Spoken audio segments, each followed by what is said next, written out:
Hello there, YouTubers, and welcome to another episode of DrCassette's workshop. Well, haven't been in here in quite a while, had a lot of university-related things to do, and as a matter of fact, I still have a bunch of those things to do, a bunch of those things left to do. But today I just thought, forget it. We're just gonna get in the workshop and see what we can do. And well, here is one of the things that we can do, and that I finally decided to do. Taking a look at the studio standard by Fisher, model number CA-891 amplifier. Camcorder even managed to focus on that, isn't that a surprise? Well, the thing is, haven't used this in a long time, and long-term viewers may remember I used to have this as my computer stereo system. Well, it had to go because the amplifier developed a rather weird problem. What was happening was that basically the power supply completely ran out of juice. It was as if I had connected the thing to like a 500 milliamp stick into the wall power brick thing instead of this huge transformer right there. It was at wattages, output wattages at around 5 watts. It was starting to be all distorted. It would trip safety circuits. It would turn the speakers off and turn the amplifier off and turn it back on. And the whole thing was just totally all over the place. And, well, didn't have the time to do anything about it back then, so I just put it away. And, well, it has been standing around ever since. And well, finally today I thought it was about time to take a look inside.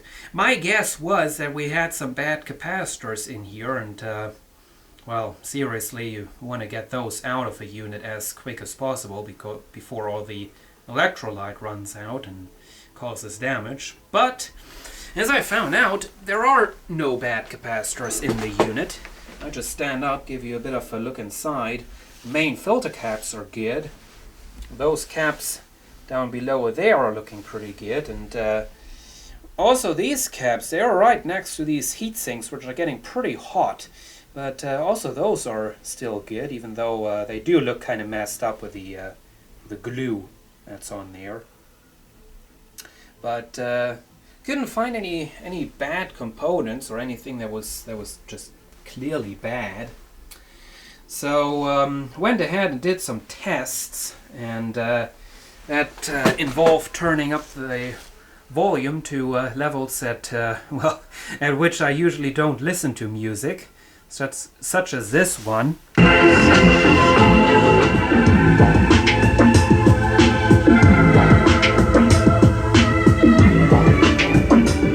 Yeah. That's for all those kids who love to watch woofers doing what they are supposed to do. We can do that too, and we can even do it in hi-fi, rather than that distorted mess that they are getting out of their cheapy woofers. Anyway, back to this thing. What I did was, of course, pretty high volume.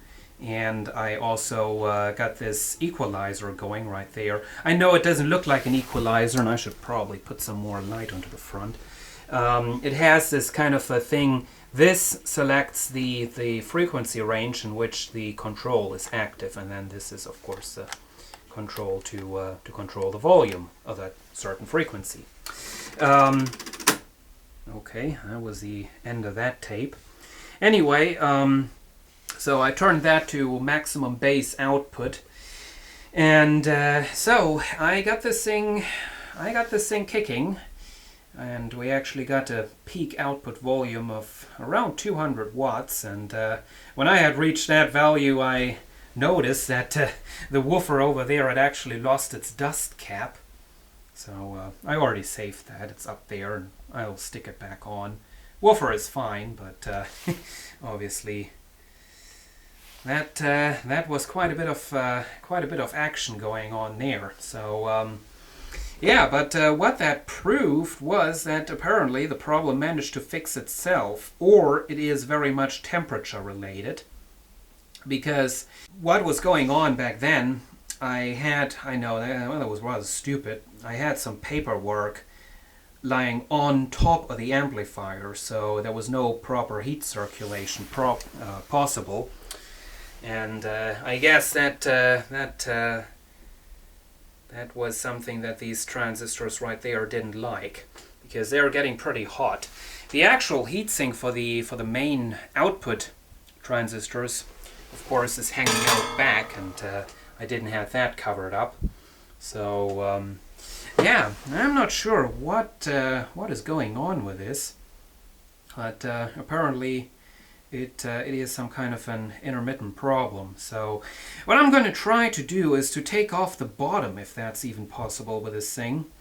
And if I can, I'm going to take a look at the soldering joints, and that's all I can really do, aside from giving this a bit of treatment with the compressor, which it really needs. But well, I'm going to take a look, and we're just going to go from there. Well, got the bottom part taken off, and success! Now, the circuit board does look pretty good overall, aside from that little failure right there. Not sure if somebody has been in there trying to solder that for whatever reason, but that's looking kind of messed up. But over here, that is looking seriously bad. Not sure how close we can get before it all gets blurry. Well, you can already see it pretty well. That right there, I don't know what you would call that. I certainly wouldn't call that a solder joint anymore. Right there. That's looking weird. The other end, it is a power resistor that's connected to this. The other end is totally bad as well. As you can see, I can just push that in. The resistor will just fall out. So I don't know what caused that to happen. Maybe it was in fact a case of overheating or what. I am going to check the resistor before I'm going to resolder it and make sure that it's not burned out or anything. So well, let's see what happens. Okay, it may not be very well visible on camera, but I think I got those solder joints redone pretty well. Luckily, no harm done to the circuit board. The copper traces were just hiding underneath of all the junk, all that on this one, all the black stuff. But yeah, so that should work. I measured the resistor. Unfortunately, the color code is missing for some reason. Part of it is missing. It has only 3 stripes, white, and I believe gold. So I measured it. It was not reading 0, so it's not shorted, so should be okay to try it out in this condition. That's what we're going to do. I also redid the solder joint right there, and yes, I really need to get myself a chemical to clean off this kind of junk, because that can turn slightly conductive over the years, and you don't want that to happen. Well, there it is, our little resistor. As you can see, white, black. That's the stripes left on there, so I can't really make much sense out of that. Anyway, as you can see, it is sitting in between all of those heat sinks, so it can get pretty darn hot. So anyway, I now got the receiver all hooked up again, and I should probably turn on the light again so we can see something. Well, it is time for the first power test. So let's see what happens.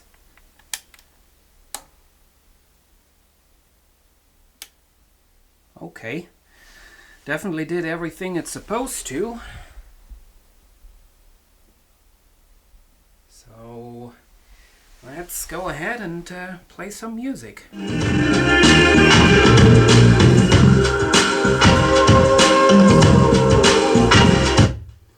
Well, it definitely does still work. It definitely still does what it's supposed to, so I want to call it fixed. So what I'm going to do now is put this all back together, and well, before I'm doing so, I'm going to go through here with a compressor. Now, since we can do it, I decided to take a bit of a temperature reading of that certain resistor right there. And turns out it's running quite hot, 52 degrees, 53 degrees, around about there, and that is around 126 degrees Fahrenheit. It is quite hot, but it is not. It's not terribly hot. This is definitely within spec for that certain resistor, so no big problem. Okay, had the amplifier running for quite a while now, and it seems to work. Also on higher volumes, still does work. So yeah. I put the top cover on here just to kind of keep the heat away from getting straight out of the unit. And the top does get quite warm, so yeah, especially around there where that resistor is sitting. But we got that fixed now, so now I'm going to treat this a little bit with the compressor, try to get all the dirt and dust out of there, which has really accumulated in there. Might be able to kind of see. That's well, you can't really see it, but anyway, it's quite dirty in there, so I'm going to do a bit of cleaning up, and then the thing should be ready to go again. Nice. And there it is, ready to go once again, the Fisher Model CA-891 amplifier. Thanks for watching.